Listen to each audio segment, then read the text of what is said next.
pour ton service, Seigneur, pour ta parole, de nous oindre spécialement et puissamment ce matin et de montrer encore l'ennemi, Seigneur, que nous sommes toujours tes enfants. Oh Dieu Tout-Puissant, bénis cette leçon, bénis ce petit exposé que je vais faire. Permets qu'il soit fait dans la puissance du Saint-Esprit et qu'il puisse bénir et aider les gens ici et partout dans le monde entier. Bénis mon frère, bénis ma soeur, accorde-nous d'être bien disposés, éloigne de nous la puissance de l'ennemi et sois avec nous. Au nom de Jésus-Christ, nous t'avons ainsi prié. Amen. Amen. Que le Seigneur Jésus-Christ soit béni. Je crois que le Seigneur va nous aider. Bon, on va donc terminer notre leçon. Pourquoi Abraham a attendu 25 ans? Vraiment, je prie le Seigneur qui m'aide à terminer. Il faudrait qu'au plus tard 9 heures, vraiment, que j'ai fini et qu'on fasse le classement et on prie. Je ne voulais pas prendre trop de temps. Est-ce que vous appréciez l'école de dimanche? Voilà, que Dieu vous bénisse.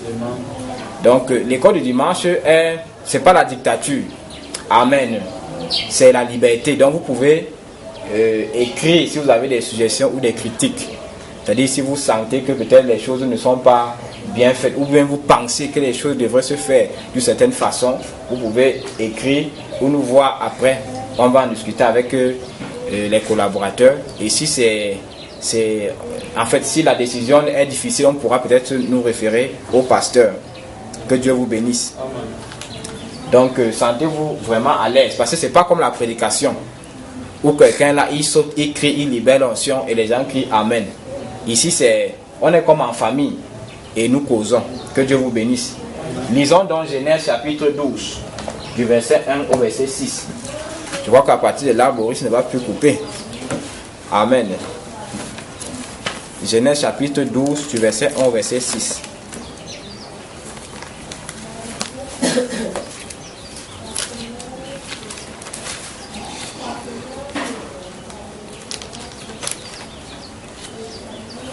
Genèse chapitre 12, vous voyez que aux États-Unis, on va voir comment on pose les documents sur la moquette.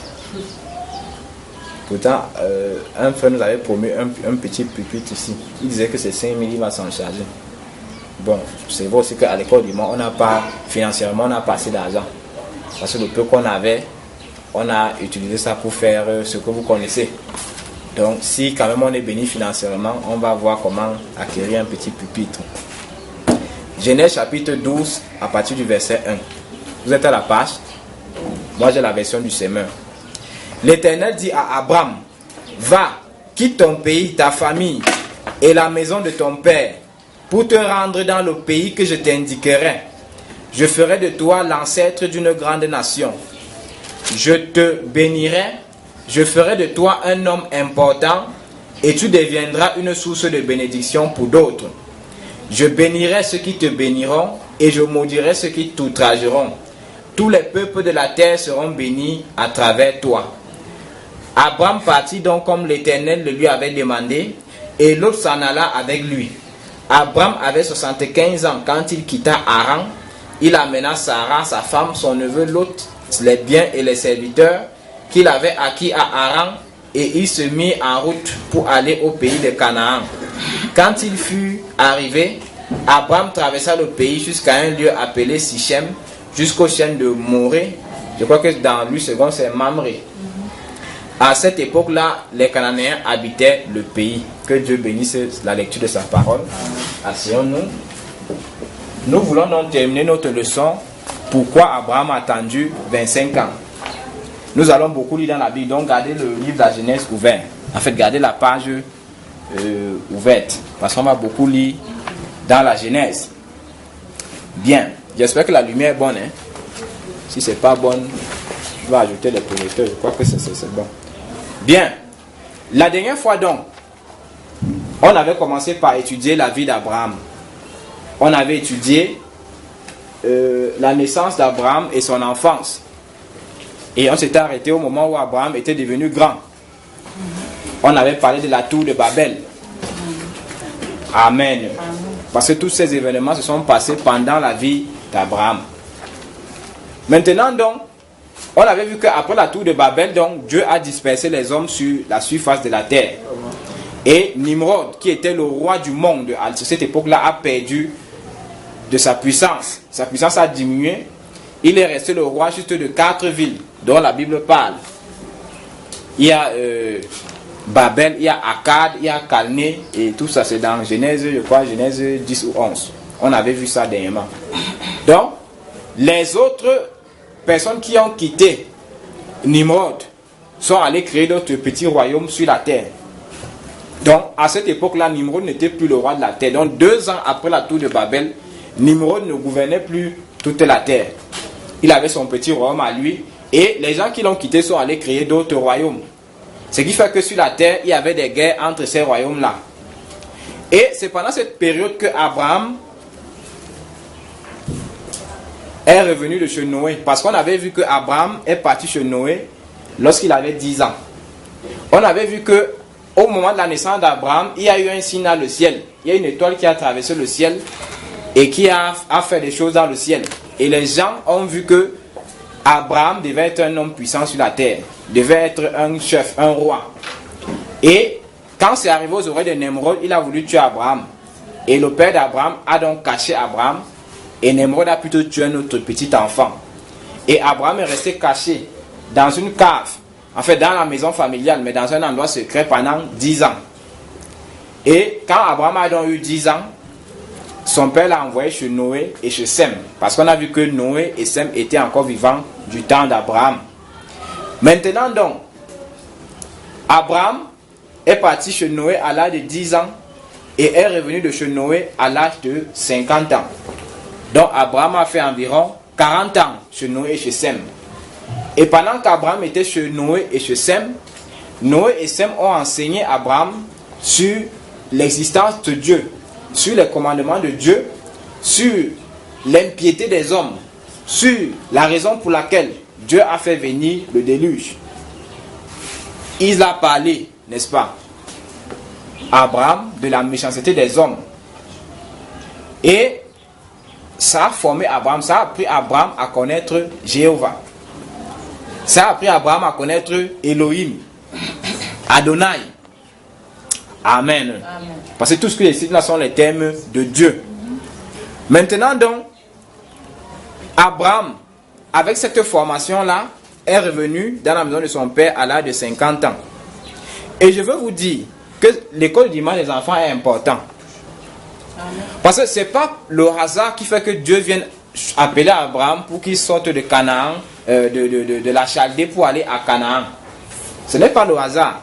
C'est parce qu'Abraham avait déjà une profondeur qui attirait Dieu. Parce que les bénédictions de Dieu se transmettent. Amen. Les ministères même se transmettent. Amen. Quand un homme, par exemple, a un ministère de pasteur, la plupart des gens qui vont émerger sur son ministère seront des pasteurs. Si c'est un évangéliste, la plupart des gens qui vont émerger seront des évangélistes. Amen. Si c'est un docteur, la plupart des gens qui vont émerger seront des docteurs. Les ministères se transmettent, les dons se transmettent. Amen. Les esprits se transmettent. C'est bien d'enseigner la parole de Dieu aux enfants étant petits. Quand ils seront grands comme nous, ils seront comme nous. Même s'ils vont essayer à un certain niveau pendant l'adolescence à brûler les étapes, Dieu va s'occuper de ça. Donc ça a aidé Abraham. Amen. Maintenant, Abraham, quand il est âgé de 50 ans, il quitte la maison de Noé. Bon, l'histoire ne nous a pas dit à quel endroit se trouvait la maison de Noé. On ne sait pas. Si c'était en Afrique, si c'était en Asie mineure, si c'était... On ne sait pas où c'était. Mais tout ce qu'on sait, c'est que c'était un endroit que Nimrod ne connaissait pas. Parce qu'Abraham étant là-bas, Nimrod n'avait pas connaissance de sa vie. Maintenant, Abraham revient à l'âge de 50 ans. Son père était toujours le général en chef de l'armée de Nimrod. Mais je vous ai dit que Nimrod, sa puissance avait diminué à cause de la dispersion des gens sur la terre après la tour de Babel. Amen. Donc il est resté juste roi de 4 villes, Babel, Arak, Akkad et tout ça. C'est dans la Bible. Maintenant donc, quand Abraham revient dans la maison de son père, avec la formation qu'il a reçue chez Noé et chez Sem, il trouve que son père, bon, pas qu'il trouve, il savait que son père adorait les idoles.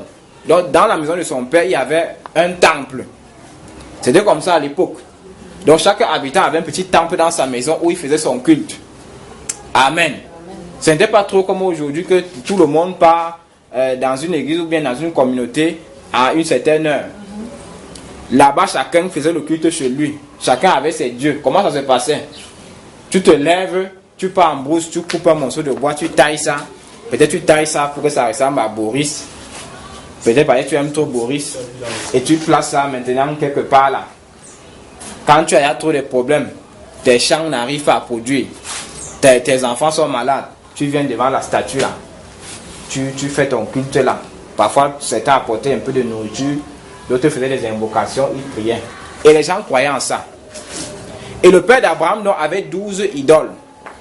Certaines en pierre, d'autres en bois. Quand Abraham revient donc, un peu comme vous, quand vous sortez d'ici, après avoir mangé les 7 tonnerres, vous arrivez dans vos familles, vous trouvez les gens encore dans les maraboutages, dans les écorces, les ngrimba, tous les noms que je peux utiliser. Parfois vous avez envie même de jeter ça dehors. Et c'est la vérité. C'est-à-dire vous entrez dans une maison, vous trouvez des photos que vous connaissez. Je ne veux pas dire de quoi, parce que ça va passer sur internet. Les gens vont croire que je m'attaque à eux. Vous trouvez certaines photos des gens que vous connaissez. Vous avez envie de jeter ça dehors. Abraham, donc, quand il entre dans le temple de son père, il prend donc la hache. Il a cassé toutes les idoles. Il a laissé une. Donc l'idole qui était la plus grande. Il a pris la hache, il a posé sur l'idole là. Maintenant son père a entendu les bruits. Qu'il y a des choses qui se passent dans mon temple là-bas. Maintenant Abraham est sorti avant que son père ne vienne. Quand son père vient, son père mène les enquêtes, son père se rend compte que c'est Abraham qui a cassé les idoles. Son père appelle donc Abraham et lui dit que pourquoi tu es parti casser mes dieux? Abraham dit non. Est-ce que moi j'ai cassé tes dieux? Tes dieux ont discuté la nourriture là-bas, dans le temple. Maintenant comme le dieu là, celui qui dit que c'est ton dieu, la plus grosse statue là, il a donc cassé les autres, parce que c'était lui le plus fort. Il était fâché que les autres mangent avant lui. Son père dit que non, tu manges. Les dieux ne peuvent pas manger. Les dieux ne peuvent pas parler. C'est toi qui es parti casser ces dieux. Abraham dit que ok, tu dis donc que je mange. Toi-même tu dis que les dieux ne peuvent pas manger, ils ne peuvent pas parler, ils ne peuvent rien faire. Comment donc toi tu les adores et tu dis que ce sont tes dieux? Comment tu peux adorer un dieu qui ne peut pas parler, qui ne peut pas voir, qui ne peut pas entendre, qui ne peut rien faire? Le père d'Abraham était coincé. Il ne savait quoi répondre. Maintenant, comme il était donc fâché, parce que vous savez que quand vous touchez le ngrimba de quelqu'un, la personne se met en colère. Le père d'Abraham part donc voir le roi Nemrod et dit à Nemrod que j'avais commis une erreur il y a de cela 50 ans. Il y a un fils qui m'était né et je l'avais caché. Mais je me rends compte que normalement je ne devais même pas le cacher. Il fallait même que la période là même il meurt parce que le gars a détruit tous les dieux de mon temple. Maintenant Nemrod dit amenez-moi cet Abraham là. On amène Abraham devant Nemrod. On demande à Abraham que pourquoi tu as détruit les dieux de ton père. Abraham dit que ce ne sont pas des dieux. Ce sont des morceaux de bois et d'argile et de pierre. Que quelqu'un s'est levé le matin, il est parti tailler et il est venu poser là. Comment on peut se prosterner devant ça? Abraham donc démontre que ce ne sont pas des dieux. Maintenant les autres s'énervent. Nimrod dit donc à son père que pourquoi quand je voulais tuer Abraham étant bébé, tu as caché Abraham. Maintenant son père tremble. Son père sent que à l'heure-ci, ça a cuit, comme on dit souvent ici. Maintenant son père, ayant peur de mourir, dit à Nimrod que c'est plutôt son fils premier-né, qui est Haran, parce qu'on n'a pas le tableau. Si on avait le tableau, je devais écrire ça. C'est dans Genèse, Genèse chapitre 10. Je vous avais dit que le père d'Abraham a eu 3 garçons. Je crois que vous avez pris les notes, non? Voilà. Et parmi ces 3 garçons, il y avait Haran, il y avait Abraham et il y avait un autre. Je ne vais pas revenir sur ça. Et quand Abraham est né, son frère aîné avait 32 ans. Donc quand Abraham a 50 ans, ce frère aîné là a plutôt 82 ans. Est-ce que vous comprenez ça? Maintenant le père d'Abraham accuse son frère aîné là, que c'est son fils aîné là qui lui a dit de cacher Abraham. Maintenant Nimrod demande donc qu'on arrête Abraham et on arrête Haran son frère aîné, et que on les jette dans le four. Parce qu'il y avait un grand four dans le royaume de Nemrod. Le four où ils chauffaient les briques pour construire la tour de Babel. Donc c'était un grand four. Le four qu'ils ont utilisé pour construire la tour de Babel, donc où on chauffait les briques. C'est dans le four là qu'il a donc demandé qu'on jette Abraham. Et avant qu'on le jette Abraham, il a demandé qu'on chauffe le four là pendant 3 jours. Donc pendant 3 jours, on mettait le charbon, le bois et tout ce que vous pouvez imaginer. La Bible nous dit dans Genèse, au chapitre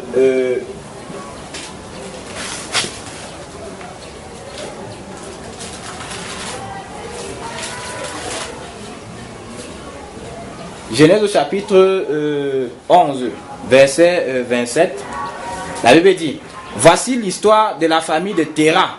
Donc Terah, c'est le père d'Abraham. Il eut pour fils Abram, Nahor et Haran.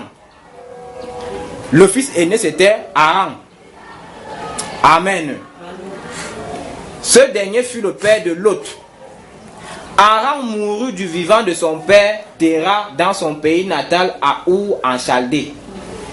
La Bible parle donc de la mort de Haran, mais la Bible ne décrit pas comment Haran est mort. La Bible dit que Haran est mort pendant qu'ils étaient encore à Our en Chaldée. Donc ce Haran qui est mort, c'est lui qui était le père de Lot. Et c'est lui qui était le père de Sarah. Amen. Donc Sarah était la cousine d'Abraham. Sarah était la sœur de Lot. Et leur père c'était ce Haran là. La Bible nous dit qu'il est mort. Mais l'histoire nous dit que Nemrod a demandé que lui et Abraham, on les jette dans le four. Et lorsqu'on les a jetés dans le four, Haran est mort. Pourquoi? Parce que Haran était un peu hypocrite. Quand Abraham est rentré de la maison de Noé, Abraham a parlé à Haran de la parole de Dieu. Abraham a fait comprendre à Haran que les dieux qu'on adore ici à Babylone là ne sont pas des dieux. Il n'y a qu'un seul Dieu, c'est Jéhovah. C'est lui qui a envoyé le déluge sur la terre. Maintenant, Haran, son grand frère, savait que ce que Abraham disait était la vérité. Mais il avait peur de prendre position. Pourquoi? Parce que dans la société où il vivait, tout le monde ne croyait pas à ce genre de choses. C'est comme aujourd'hui. C'est difficile pour que quelqu'un vienne à une église de réveil comme celle-ci. Puisque tous les jours, il y a des mauvais témoignages qui sortent. Cette semaine, il y a un pasteur qu'on a poignardé parce qu'on l'a trouvé sur la femme de quelqu'un. C'est-à-dire, une femme est venue à l'église à cause de sa voisine. Un peu comme on fait là, on parle à nos voisins, à nos collègues et tout et tout. Elle avait des problèmes, elle avait besoin de la prière. Alors sa voisine dit: viens dans mon église, on fait les délivrances. Notre pasteur fait les miracles. Maintenant, cette femme-là est venue, le pasteur a commencé à la suivre. Mais on ne sait pas ce qui s'est passé. C'est devenu, après ce n'était plus la prière, c'était déjà autre chose. Jusqu'à ce qu'un jour donc, un membre de l'église, ça ce sont les choses de la semaine passée, hein, la semaine-ci.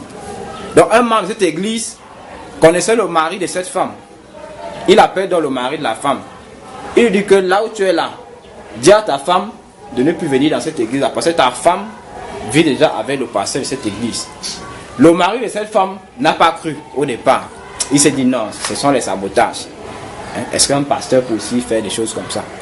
Finalement, un jour donc, on appelle donc le mari de cette femme. On lui dit que on t'avait dit, toi tu n'as pas cru. Maintenant va donc à l'église à telle heure. Je ne sais plus si c'était à l'église, c'était dans une chambre d'auberge, mais on a donné les indications. Le mari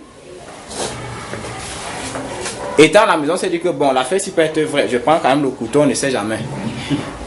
Donc le mari là, peut-être c'était un anti-balaka. Vous savez que c'est eux qui aiment les machettes et les couteaux. Il prend le couteau, il arrive donc à l'endroit, il trouve le pasteur sur sa femme.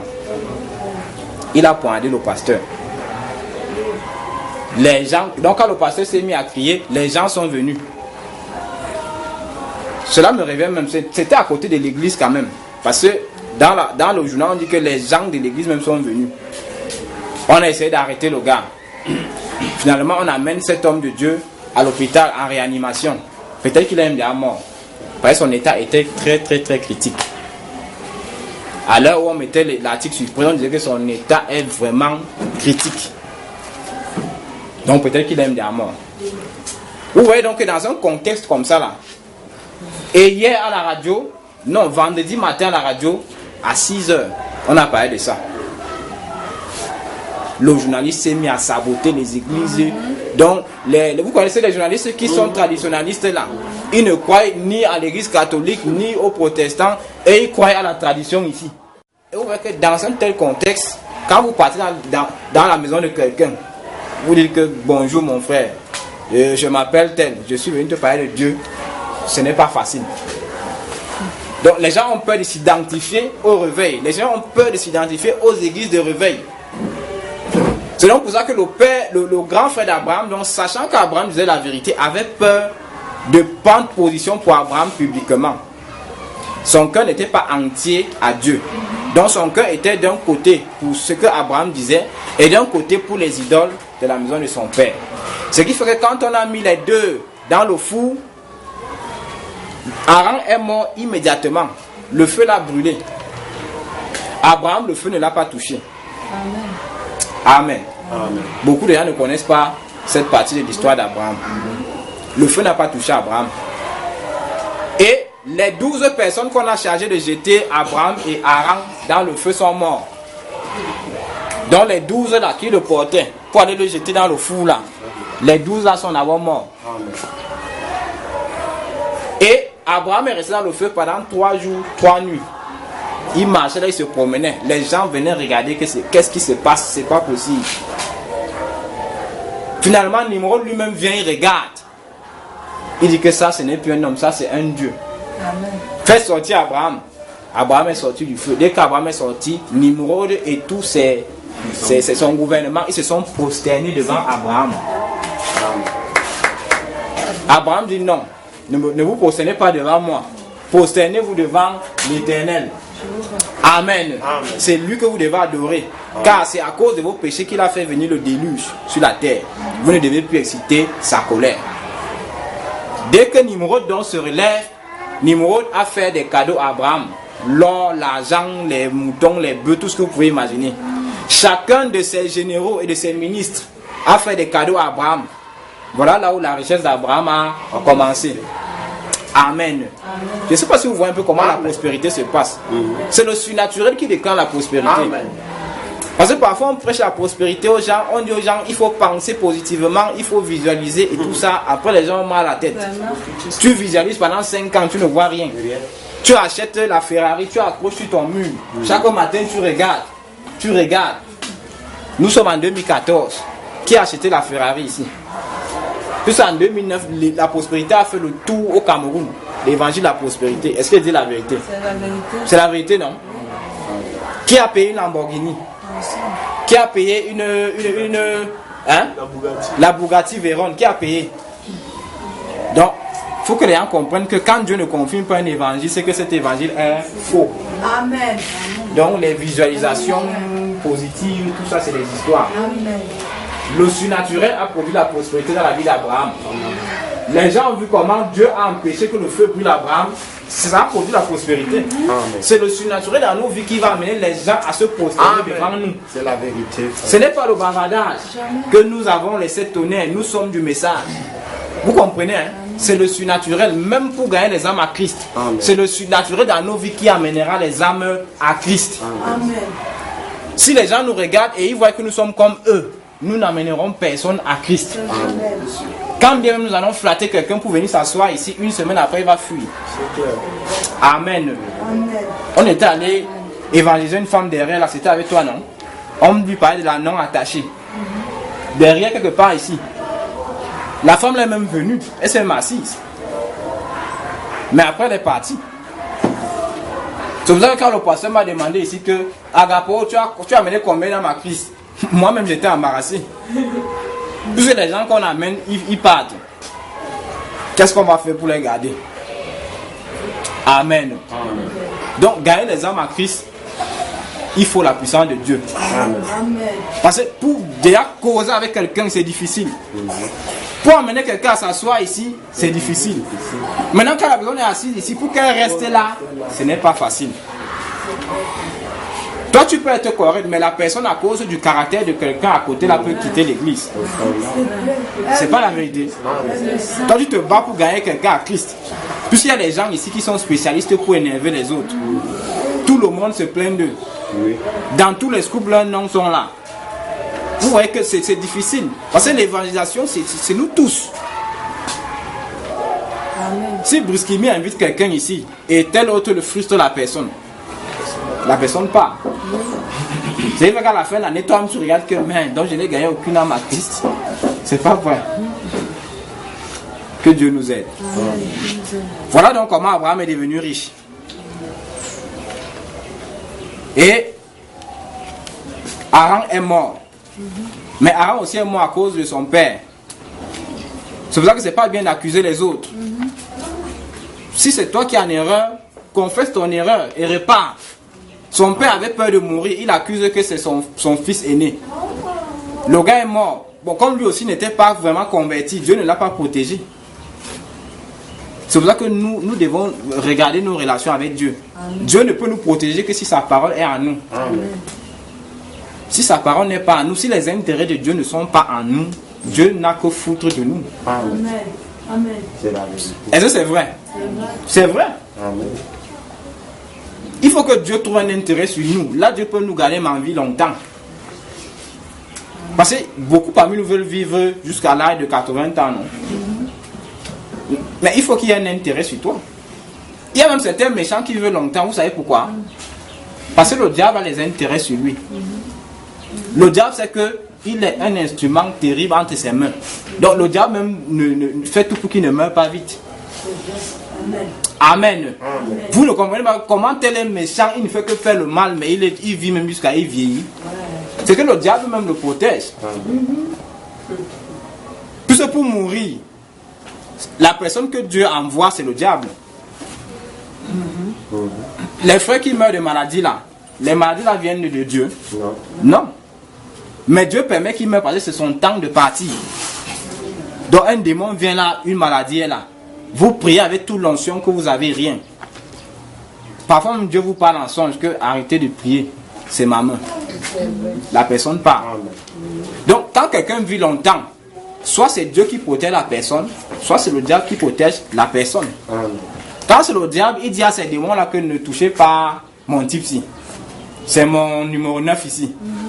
Donc avec lui, on va donner le sida à au moins 500 filles ce mois-ci. Donc le gars lui-même a le sida, mais le sida ne le dérange pas.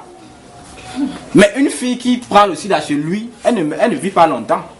Il y a des gens comme ça. C'est la vérité. Voilà. Maintenant donc, quand Dieu donc manifeste le surnaturel, maintenant Nimrod commence à avoir peur d'Abraham, il le respecte. Maintenant Abraham est resté là, à Ur en Chaldée avec tout cet argent. Et je vous rappelle que Nimrod a donné à Abraham 2 serviteurs. Parmi ces serviteurs, il y avait Eliezer. Amen. Donc Eliezer était un serviteur de Nimrod. Quand Nimrod a vu le surnaturel sur Abraham, Nimrod a donné Eliezer à Abraham. Eliezer est devenu le serviteur d'Abraham. Vous connaissez Eliezer, non? C'est lui qui est parti chercher la femme pour Isaac après. Amen. Donc voilà comment Eliezer rencontre Abraham. Et tellement Dieu bénissait Abraham et il y avait le surnaturel que les gens se sont attachés à lui. C'est pour ça que j'insiste encore sur le surnaturel ce matin. Amen. Lisez dans le livre des Actes. Quand Pierre a prêché, 3000 personnes ont donné leur vie à Christ. Et ça, c'est la vérité. Amen. Voilà ce que nous devons faire. Voilà le genre d'évangélisation que nous devons faire. Une évangélisation où quand tu parles, le surnaturel est dans les paroles que tu prononces. Même sans prier pour un malade, les gens acceptent ce que tu dis. Amen. Expliquez-moi comment 3000 personnes qui ne connaissent pas Pierre acceptent un discours de 15 minutes et deviennent des chrétiens. Expliquez-moi ça. Vous ne pouvez pas. Si c'était la philosophie seule, les gars devaient partir. Mais dans le discours de Pierre, il y avait une onction. C'est pour ça que quand nous partons parler aux gens de Christ, il faut que dans nos paroles, il y ait une onction. S'il n'y a rien, ils vont regarder nos chaussures, nos pantalons. Malheur à vous si vos pantalons sont délavés. Ou si vos chaussures sont, je ne sais pas, les look hot fire, comme on disait souvent de l'autre côté. Ils vont vous insulter bien quand vous allez partir. Maintenant donc, après donc ça, je crois 2 ans après, Nimrod a fait un autre rêve. Dans le rêve là, il voit comment Abraham détruit son armée et Abraham, dans le rêve, le menace. Maintenant il comprend que j'ai laissé le gars s'y vivre. Peut-être que j'ai commis une erreur. Il envoie secrètement les gens que allez me finir le gars là. Maintenant, les gens, comme Abraham avait beaucoup d'amis dans le pays, les gens sont venus dire à Abraham que, comme tu es là, le gars là veut encore finir avec toi. Maintenant, Abraham part de la Chaldée, il part rester chez Noé pendant 1 mois. Il se cache d'abord là-bas. Et puis son père vient le visiter. Maintenant, il dit à son père que, toi, tu vois que ton type là est méchant, on ne peut pas rester ici. Si on veut vraiment vivre une vie épanouie, on doit partir de ce pays. Abraham réussit donc à convaincre son père, il quitte donc la Chaldée, ils vont vers la Mésopotamie.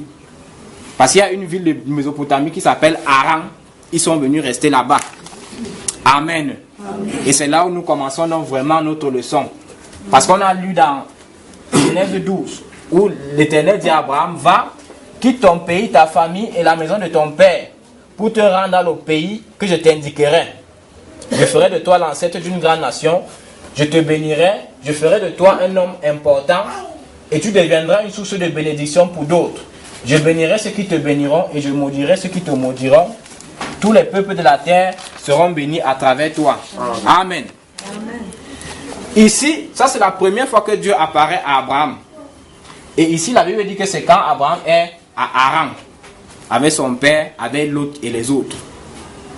Amen. Amen. Je vous rappelle que Dieu est apparu à Abraham 7 fois. C'est la 7e fois qu'Abraham a eu Isaac. Et je vais vous démontrer que dans les 6 premières apparitions de Dieu à Abraham, Abraham n'avait pas la foi. Amen. Vous-même, vous allez lire. On va aller un peu rapidement. Donc, Dieu est apparu à Abraham 7 fois. Est-ce que vous ne voyez pas les 7 tonnerres dedans? Amen. Parce que Dieu, nous sommes les fils d'Abraham. Dieu nous est aussi apparu 7 fois. Amen. La première fois, c'était avec Paul. Amen. La deuxième fois, avec Irénée. Mais Isaac n'était pas encore là. Parce que Isaac, c'est les 7 tonnerres. Amen. La parole qui nous donne la foi, l'enlèvement, qui va transformer nos corps pour qu'on disparaisse. Amen. C'est quand Dieu nous apparaît pour la 7e fois dans le ministère du prophète William Aaron Branham. Amen. Voilà Dieu sur sa tête là-bas, la colonne de feu. Amen. Lui, il n'est pas Dieu, mais Dieu est là-bas en haut, au-dessus de sa tête, pour montrer qu'il est supérieur. Amen. Amen. Amen. Donc quand Dieu vient donc pour la 7e fois nous rencontrer, nous qui sommes les fils d'Abraham, nous qui sommes aussi Abraham, parce que frère Branham typifie Luc 17:30 à cette époque-ci. Amen. Quand Elohim est venu voir Abraham. Amen. Amen. Vous pensez qu'Abraham là c'est qui? C'est nous? Amen. Bon, lisons la Bible. La première chose que je vais vous faire remarquer, c'est que quand Dieu apparaît à Abraham la première fois, Dieu lui dit, premièrement, sors de ton pays. Deuxièmement, sors de ta famille. Troisièmement, sors de la maison de ton père. Amen. Amen. Ça veut dire que quand nous sortons de là où nous étions, pour aller rencontrer Dieu, il faut sortir de son pays. Donc vous devez sortir de l'esprit camerounais. Amen. Amen. Oui. Sors de ton pays. C'est ce que Dieu a dit à Abraham. Amen. Maintenant, sortir de son pays n'est pas suffisant. Sors de ta patrie. Sors de ta tribu. Amen. Sors des esprits Ambassa. Oui. Des esprits Ewondo. Des esprits Eton. Des esprits Lolodorf, Bamileke, Mangissa. Sors de ta patrie. Amen. C'est important. Parce qu'il n'y a pas de tribalisme à l'église. Amen. Sors de la maison de ton père. Amen. Amen. Sors des esprits de la maison de ton père. Les habitudes de la maison de ton père là. Les habitudes de ta tribu là. Les habitudes de ton pays. C'est de ça que tu dois sortir pour aller rencontrer Dieu. Amen. Parce que si tu n'es pas sorti, tu ne peux pas rencontrer Dieu. Puisque Dieu ne voulait pas traiter avec Abraham tant qu'il était au pays des Chaldéens. Est-ce qu'on est ensemble? Amen. Tant que tu es encore dans la maison de ton père, dans ta tribu, dans ton pays, Dieu ne traite rien avec toi. Tu seras ici, aucune vision, aucune prophétie. Rien. Tel frère va te dire que la colonne de feu a apparu dans sa chambre la nuit passée. Voici ce que la colonne de feu lui a dit. Toi, tu seras là, rien. Donc nous devons sortir de notre pays. Donc à partir d'aujourd'hui, nous ne sommes plus des Camerounais. Nous sommes des chrétiens. Donc nous devons adopter les habitudes des chrétiens et nous devons laisser les habitudes des Camerounais. Vous connaissez les habitudes des Camerounais, non? Voilà.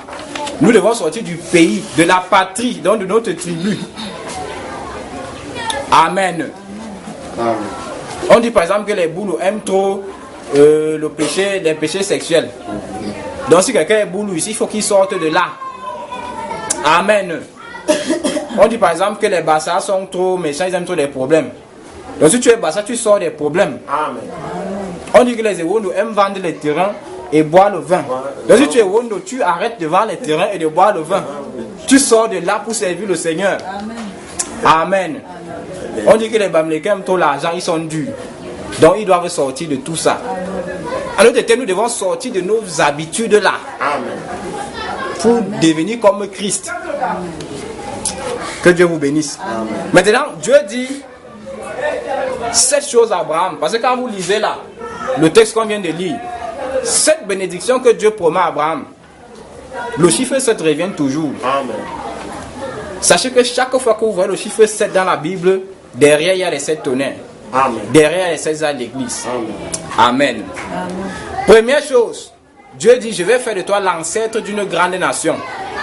Est-ce que ça s'est accompli? N'est-ce pas? Dieu dit la vérité. Applaudissez donc pour Dieu. Amen. Cette grande nation, c'est Israël, qui est en train de faire la guerre actuellement avec les Palestiniens. Deuxièmement, Dieu dit, je te bénirai. Amen. Troisièmement, Dieu dit, je ferai de toi un homme important. On est en train de citer les bénédictions que Dieu promet à Abraham. Mon frère, quand nous venons ici, c'est pour devenir des hommes importants. Si on ne peut pas devenir important, rentrons chez nous, fermons la Bible. Commençons avant les arachides. Vous comprenez? Parce que vous ne buvez pas, vous ne cherchez pas les femmes, vous ne forniquez pas. Et jusque là, vous ne faites que souffrir. C'est comment? La Bible dit que nous sommes les fils d'Abraham. Si Dieu a fait d'Abraham un homme important, chacun de nous doit être un homme et une femme importante. Amen. Il faut que le surnaturel se manifeste tellement dans ta vie que quand les membres du gouvernement là te voient, ils se prosternent devant toi. Amen. C'est comme ça que Dieu a fait avec Daniel, non? Amen. C'est ce que Dieu a fait avec Abraham, non? Amen. C'est ce que Dieu a fait avec Joseph, non? Amen. C'est ce que Dieu a fait avec Branham, non? Alléluia. On a appelé Branham dans les palais des rois pour qu'il aille prier, pour que ces rois-là guérissent. Bon, pourquoi il ne doit pas faire ça avec nous? On lui a fait quoi? On est trop méchants? Non. Il doit faire ça avec nous. Amen. Amen. Amen. C'est à vous d'aller revendiquer ça à Dieu. Amen. Vous dites que je ne pars pas au ciel sans témoignage. Alléluia. Je dis, hein, si Dieu a sauvé Rahab la prostituée, je vous dis que Dieu est obligé de me sauver. Alléluia. Je me suis déjà prostitué. J'ai déjà fait le poteau là-bas. La Bible dit que Dieu a sauvé Rahab la prostituée. Mais entre moi et Rahab la prostituée, qui a plus péché? Si Dieu a sauvé Rahab la prostituée, jusqu'à elle a épousé un général, et c'est dans sa lignée que le Messie est venu. Moi je m'en vais au ciel comme ça? Jamais. Bon, si vous voulez partir comme ça, moi je ne pars pas comme ça. Amen. Le brigand qui était sur la croix là, Jésus lui a dit que tu seras avec moi au paradis ce soir. Le brigand a payé les offrandes. Non. Il a payé la dîme. Jamais. Il a fait le bien quand? Alléluia. Juste parce qu'il a cru en Jésus sur la croix. Jésus lui dit que je te sauve. Amen. Mais si Jésus a sauvé les gens comme ça là, moi j'essaie Dieu depuis des années et je pars aussi sans témoignage, je vous dis que c'est impossible. Amen. Amen. Je dis que Dieu est obligé de me sauver, de me restaurer, de me transformer. Amen. Et c'est la même chose que vous devez lui dire. Amen. Si vous ne dites pas ça à Dieu, tant pis pour vous. C'est selon votre confession qu'il fait, parce qu'il est le grand maître de vous, notre confession. Amen. Amen. Moi, il dit que je ne pars pas au ciel comme ça. Amen. Amen. Amen. Amen. Dieu a sauvé les gens plus méchants que moi. Amen. Que Dieu vous bénisse. Amen. Lisez la Bible avec un esprit un peu révolutionnaire. Amen. Amen. Il y a des gens qui ont fait des choses que vous n'avez jamais fait depuis que vous êtes nés. Mais Dieu les a aimés comme ça. Et ils seront là-bas. Amen. La Bible dit que Ruben, le premier fils de Jacob, vous connaissez, non? Amen. Et vous voulez que moi, je viens à l'église, je paie les offrandes, les dîmes. Amen. Amen. Je dois aussi être un homme important, Amen. comme Abraham. Maintenant, si toi tu vis la parole et que Dieu ne le fait pas, Dieu sera obligé de te demander pardon au ciel. Et de confesser qu'il a fait des erreurs. Hein? Tu mènes une vie sanctifiée, tu es régulier à l'église, tu paies les dîmes, les offrandes. Tu es là, tu soutiens le pasteur. Et tu finis ta vie sur la terre comme un moustique. Non. C'est que Dieu sera obligé de te demander pardon au ciel. Mais comme Dieu ne fait pas d'erreur, Amen. et comme il ne demande pardon à personne, ce qui est sûr, c'est que si tu aimes le Seigneur, si tu marches dans sa parole, Amen. tu seras comme Abraham. Luc Abraham. Dites Amen. Amen. Alléluia. Luc Abraham, comme mon frère dit. Parce que frère Abraham dit que nous avons la foi plus qu'Abraham. Alléluia. Bon, maintenant, Dieu a dit, tu seras l'ancêtre d'une grande nation. Je te bénirai. Tu seras un homme important. Amen. Tu seras une source de bénédiction. Tu seras une bénédiction pour tes amis. Amen. Tu seras une malédiction pour tes ennemis. Parce qu'il dit que quiconque te bénira sera béni. Oui. Ça veut dire que si tu veux te bénir, sois un ami d'Abraham. Amen. Et quiconque te maudira sera maudit. Donc si tu veux te maudire, sois un ennemi d'Abraham. Amen. Et c'est valable pour Israël. Tu veux te bénir le matin avant de sortir. Dans ta prière, bénis Israël. Amen. Alléluia. Bénis William Branham. Amen. Bénis sa famille. Amen. Bénis même ton pasteur. Amen. Bénis la famille de ton pasteur. Amen. Amen. Amen. Tu seras béni. Amen. Amen. Amen. On continue. Toutes les nations de la terre seront bénies à travers toi. Donc voilà les 7 bénédictions que Dieu a promises à Abraham. Amen. Est-ce qu'on est ensemble? Amen. J'ai l'impression qu'on n'est pas ensemble. Nous sommes. On est vraiment ensemble. Amen. Que Dieu vous bénisse. Amen. Donc Dieu a promis 7 bénédictions à Abraham. Il y a encore les 7 tonnerres dedans. Amen. Moi je ne veux pas toucher ça parce que c'est le domaine des VIP, Amen. des grands frères. Nous sommes à l'école dimanche, on parle des choses terre à terre. Maintenant, ça c'est la première fois que Dieu apparaît à Abraham. Maintenant on va lire ensemble. Je suis un peu embêté là, mais je vais essayer de travailler comme ça. Bien. Maintenant la Bible dit que Abraham érigea là un autel à l'Éternel. Donc après que Dieu est apparu à Abraham là, ils sont allés jusqu'à Sichem, jusqu'au chêne de Mamre, ils se sont promenés dans le pays. Maintenant, la deuxième fois que Dieu apparaît à Abraham, ouvrons Genèse chapitre 12, du verset 6 à 7. Allons-y rapidement, parce qu'il faut qu'on finisse là dans 7 minutes au plus tard. Genèse chapitre 12, du verset 6 à 7. Oui, si quelqu'un l'a pas dit, dis-nous ça. Abraham parcourut le pays jusqu'au lieu nommé Sichem, jusqu'au chêne de Morée. Les Cananéens étaient alors dans le pays. L'Éternel apparut à Abraham et dit, je donnerai ce pays à ta postérité. Et Abraham bâtit là un autel à l'Éternel. Amen. Il lui était apparu. Ici, Dieu apparaît à Abraham pour la deuxième fois. Amen. Qu'est-ce que Dieu dit à Abraham? Je donnerai ce pays à ta descendance. Amen. Maintenant, remarquez ce que Dieu dit ici. Dieu avait déjà dit ça la première fois, quand il a apparu à Abraham. On a lu ça, non? Non, vous n'êtes pas avec moi. Amen. Est-ce qu'on est ensemble? Amen. On a lu les bénédictions que Dieu a promis à Abraham, non? Amen. Hein, Miskini? Maintenant, voilà la deuxième fois que Dieu apparaît à Abraham. Dieu dit encore les mêmes choses. Bon, j'ai dit, hein.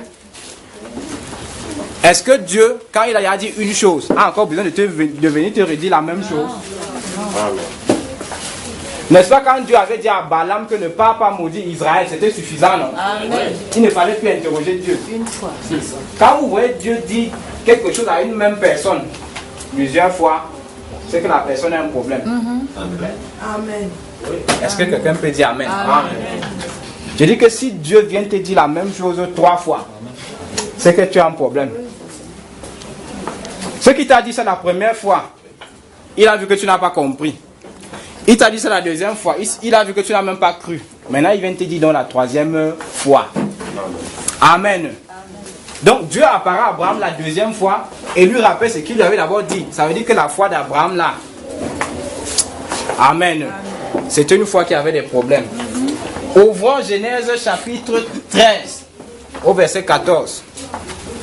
Je vous ai dit de garder les pages de la Genèse là ouvertes. Genèse chapitre 13 verset 14. La Bible dit: L'Éternel dit à Abraham, après que l'autre se fut séparé de lui: Lève les yeux et regarde depuis l'endroit où tu es vers le nord, le sud, l'est et l'ouest. Tout le pays que tu vois, je te le donnerai à toi et à ta descendance pour toujours. Je rendrai ta descendance aussi nombreuse que les grains de poussière de la terre. Si l'on peut compter les grains de poussière de la terre, alors on pourra aussi compter ta descendance. N'est-ce pas, Dieu avait déjà dit à Abraham, la première fois qu'il a vu Abraham, qu'il allait lui donner le pays. Amen. Et qu'il allait être l'ancêtre d'une grande nation. Amen. Comment Dieu vient encore lui dire ça pour la troisième fois? Vous ne vous êtes jamais posé la question là? Posez-vous dans la question ce matin. Quand Dieu parle une fois, ça suffit. Amen. Amen. Amen. Mais si Dieu vient parler plusieurs fois de la même chose à une même personne, c'est que la personne a un problème. Amen. Il faut qu'on sache donc quel est le problème. Amen. Maintenant, Dieu apparaît encore à Abraham pour la 4e fois sous la forme de Melchisédek. Genèse chapitre 14 verset 18. On ouvre Genèse 14 et 18. On doit lire tous ensemble. Je vois des gens qui n'ont pas de Bible là. Nous devons lire. Genèse 14 et 18. Melchisédek, roi de Salem, qui était prêtre du Très-Haut, apporta du pain et du vin et il bénit Abraham en ces termes: Que le Dieu Très-Haut qui a formé le ciel et la terre bénisse Abraham, et béni soit le Dieu Très-Haut qui a donné la victoire sur tes ennemis. Remarquez que Dieu est apparu à Abraham d'abord en vision. Maintenant, Dieu était obligé de venir répéter à Abraham les mêmes choses qu'il lui avait dit avant. Parce que la foi d'Abraham était faible. Amen. Maintenant, Dieu, pour conforter sa foi, a été obligé de venir physiquement sous la forme de Melchisédek. Amen. Ça, c'est la 4e fois que Dieu rencontre Abraham. Donc, la 4e fois, il vient physiquement, comme un homme, comme un être humain marchant sur la terre. Mais un être humain qui n'a ni père, ni mère, ni commencement, ni fin. Amen. Amen. Ça a conforté un peu Abraham. Maintenant, on continue. Genèse chapitre 15. Allons-y à Genèse chapitre 15.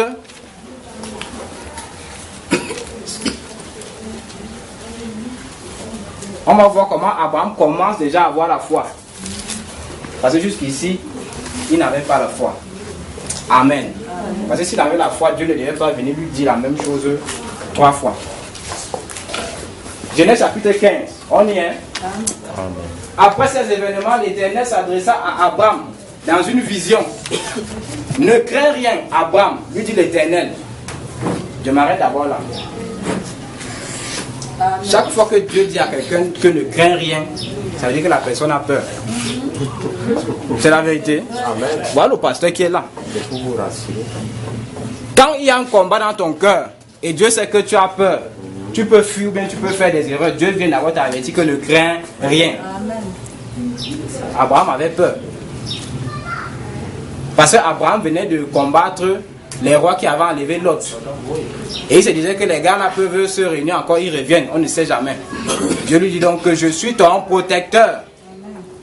Et ça montre qu'Abraham ne croyait pas. Parce que si Abraham croyait, Abraham ne pouvait pas avoir peur. Pourquoi? Parce que Dieu lui avait dit qu'il sera l'ancêtre d'une grande nation. Donc Abraham devait savoir que tant qu'il n'a pas encore eu des enfants, rien ne peut lui arriver. Amen. Vous comprenez? Amen. Donc si Abraham avait peur ici, c'est parce qu'Abraham ne croyait pas. Parce que quand on croit, on n'a pas peur. Amen. Amen. Dieu s'adressa à Abraham dans une vision: ne crains rien, je suis ton protecteur, ta récompense sera très grande. Abraham répondit, quand je vous dis qu'Abraham ne croyait pas, je sais que vous ne me croyez pas. Je comprends, papa. Puisque je ressens ça ici. C'est vrai. Un pasteur, je ressens.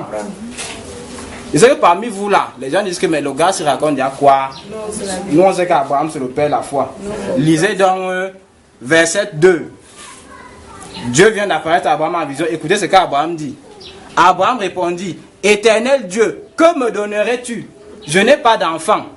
Et c'est Eliezer de Damas qui héritera tous mes biens. Tu ne m'as pas donné de descendance. Est-ce qu'on a lu? Ou bien c'est moi celle qui ai lu? Vous avez lu? Dieu a déjà dit à Abraham que je te donne une descendance. Je fais de toi l'ancêtre des grandes nations. Je te donne le pays ici à toi et à toute ta descendance. Dieu a dit ça à Abraham 3 fois.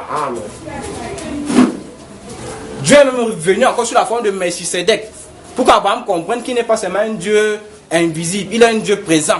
Amen. Après être venu sous la forme de Melchisedec, Dieu vient pour la 4e fois.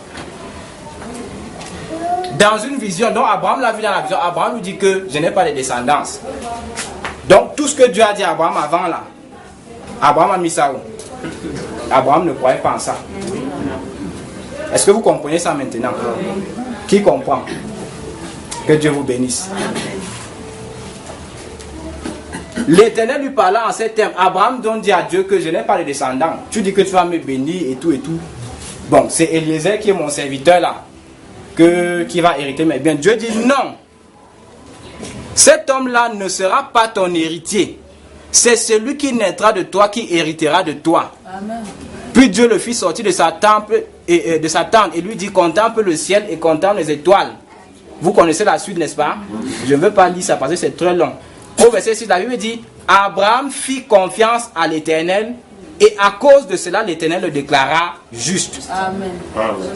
C'est donc ça que l'apôtre Paul reprend dans Romains chapitre 4, verset 11. Il dit: Abraham crut Dieu et cela lui fut imputé à justice. Donc voilà au moment où Abraham a cru Dieu. Amen. Amen. Est-ce qu'on est ensemble? Amen. Maintenant, Dieu apparaît encore à Abraham pour la 6e fois. Genèse 17, 1. Genèse 17, 1. Abraham a cru Dieu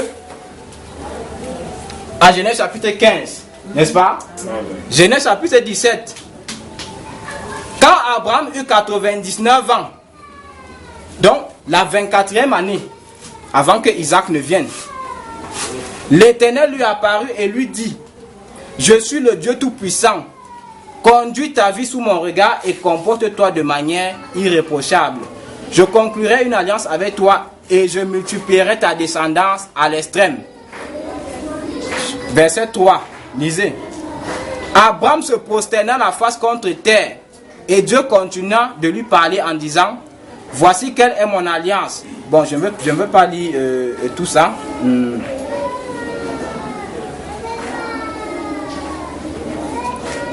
Allons-y au verset 15. Vous pouvez lire le reste à la maison. Verset 15 du chapitre 17. Dieu dit encore à Abraham: pour ce qui concerne ta femme Sarai, donc c'est ici que Dieu a changé son nom. Genèse chapitre 17 là. Dieu dit que tu m'as vu t'appeler Abraham, mais Abraham. Et donc pour ce qui concerne ta femme Sarai, tu ne l'appelleras plus Sarai, qui signifie ma princesse. Désormais son nom sera Sarah, princesse. Donc Sarai signifie ma princesse et Sarah signifie princesse. Je la bénirai et je t'accorderai par elle un fils. Je la bénirai et elle deviendra la mère de plusieurs nations. Des rois et de plusieurs peuples sortiront d'elle. Alors Abraham se prosterna de nouveau la face contre terre. Et il se mit à rire en se disant intérieurement. Est-ce que vous suivez là? Amen.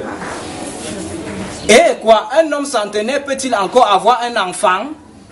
Et Sarah, une femme de 90 ans, peut-elle donner naissance à un enfant? Et il dit à Dieu, tout ce que je te demande, c'est qu'Ismaël vive et que tu prennes soin de lui.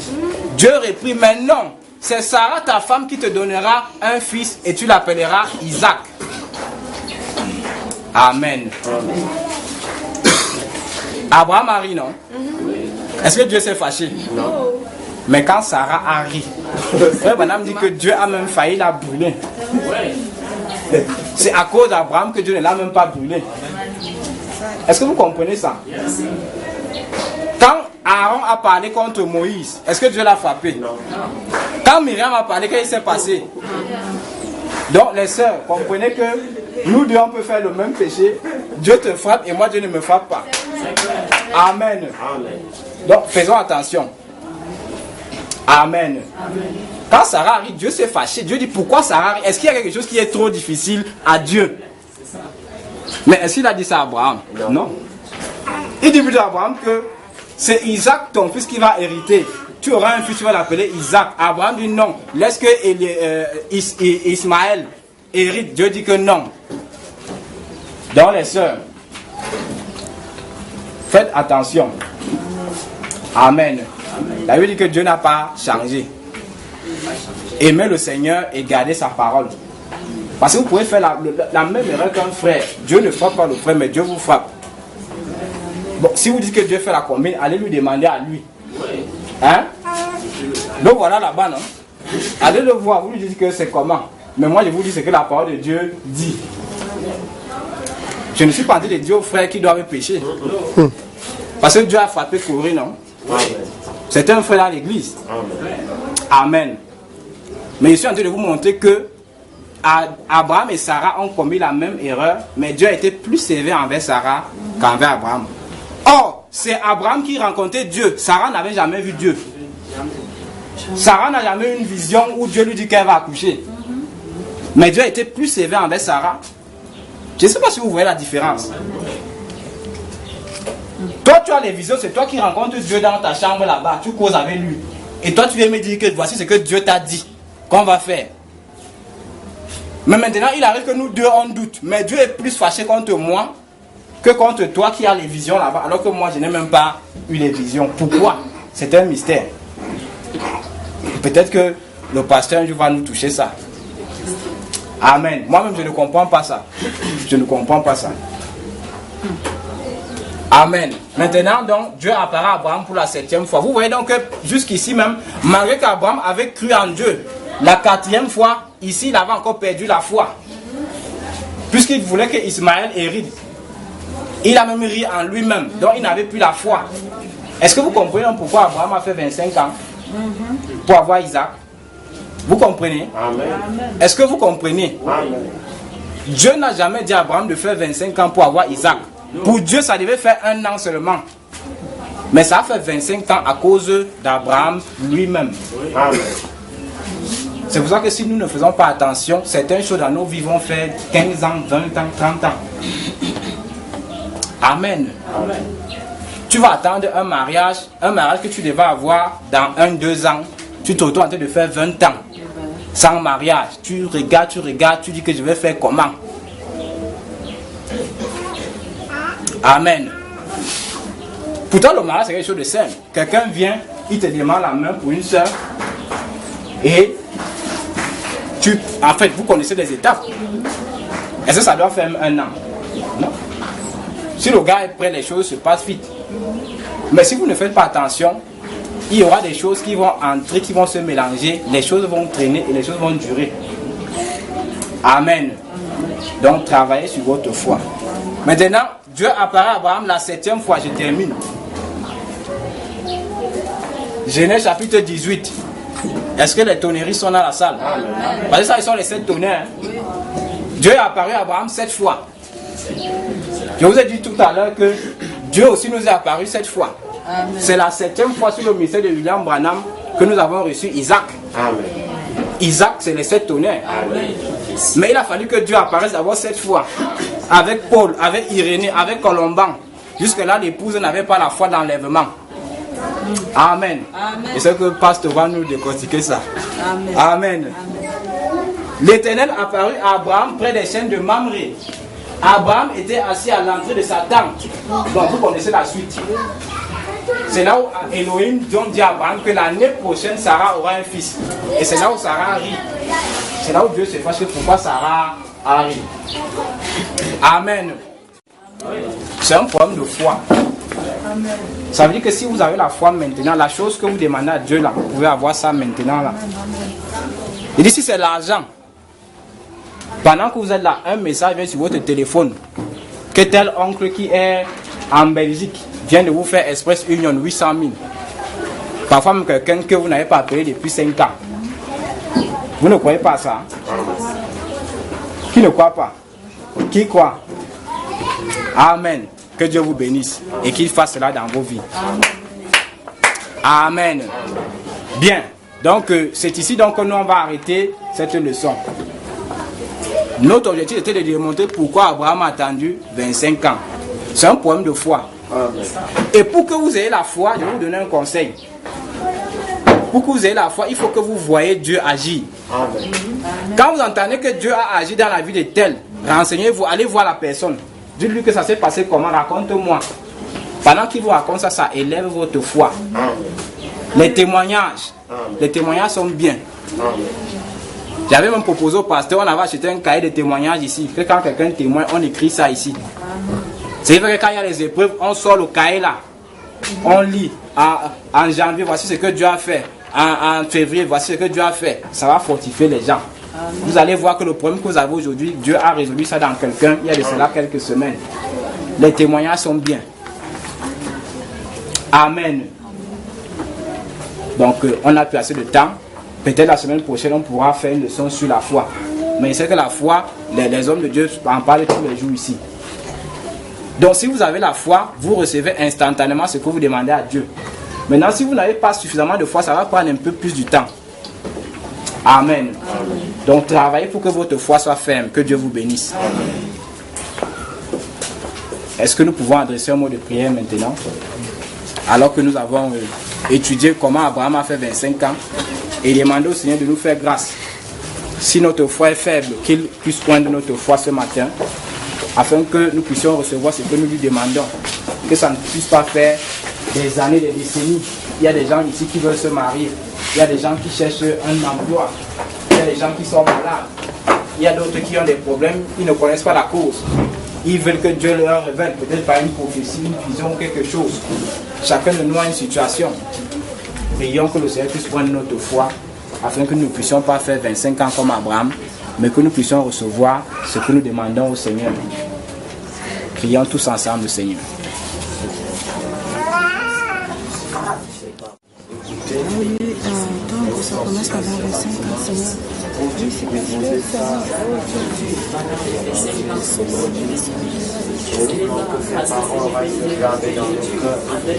Afin que Seigneur cela puisse ajouter en nous la foi, afin que nous ne puissions pas attendre pendant longtemps toutes ces promesses qui a écouté cet enseignement, afin que nous puissions posséder notre pays, afin que nous puissions entrer le plus tôt dans notre héritage, Seigneur Dieu.